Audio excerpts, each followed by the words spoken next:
എല്ലാവർക്കും drama review ചാനലിലേക്ക് സ്വാഗതം. എല്ലാവർക്കും പലതരത്തിലുള്ള ഫോബിയസ് ഉണ്ടാവും, പേടികൾ.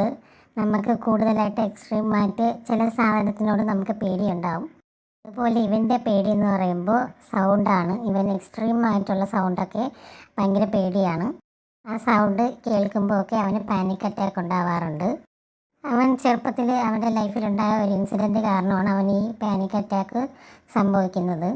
അങ്ങനെയാണല്ലേ നമുക്ക് ചെറുപ്പത്തിലൊക്കെയുള്ള ചില മറക്കാൻ പറ്റാത്ത ട്രോമാസ് നമ്മുടെ ലൈഫ് ലോങ് നമുക്ക് അത് നമ്മളെ വേട്ടയാടിക്കൊണ്ടേയിരിക്കും. അത് എപ്പോഴും നമ്മളെ മനസ്സിൽ തന്നെ കാണും. ചിലപ്പോഴൊക്കെ നമുക്കത് കാരണം ഉറങ്ങാനോ ഒന്നും പറ്റാത്തൊരവസ്ഥ ഉണ്ടായിരിക്കും. ആ ചിന്ത നമ്മളെ ഉള്ളിൽ കടന്നു വന്നുകൊണ്ടേയിരിക്കും. അതിൻ്റെ എക്സ്ട്രീമായിട്ട് ചിലപ്പോൾ പാനിക് അറ്റാക്കൊക്കെ വരാറുണ്ട്. സമയത്ത് അവിടെ പെട്ടെന്നുണ്ടായ ഒരു ഇലക്ട്രിക് ഷോക്ക് സർക്യൂട്ട് കാരണം അവിടെ വലിയ രീതിയിലൊരു സൗണ്ട് ഉണ്ടാവുകയും അവൻ നല്ല രീതിയിൽ പേടിക്കുകയും ചെയ്യുന്നുണ്ട്. പക്ഷേ അവൻ്റെ ബോയ് ഫ്രണ്ട് അവനെ നല്ല രീതിയിൽ സമാധാനപ്പെടുത്തുകയും അവൻ എപ്പോഴൊക്കെ പാനിക് അറ്റാക്ക് വരുന്നു അപ്പോഴൊക്കെ ഇവനെ കാം ഡൗൺ ആക്കുകയും അവനെ മൈൻഡ് റിലാക്സ് ആക്കുകയും ചെയ്യിപ്പിക്കുന്നുണ്ട്. ശരിക്കും അവൻ്റെ ലൈഫിൽ നടന്ന ട്രോമാസ് എന്താണെന്ന് അവൻ്റെ ബോയ് ഫ്രണ്ടിൻ്റെ അടുത്ത് ഷെയർ ചെയ്തിട്ടുണ്ടായിരുന്നില്ല.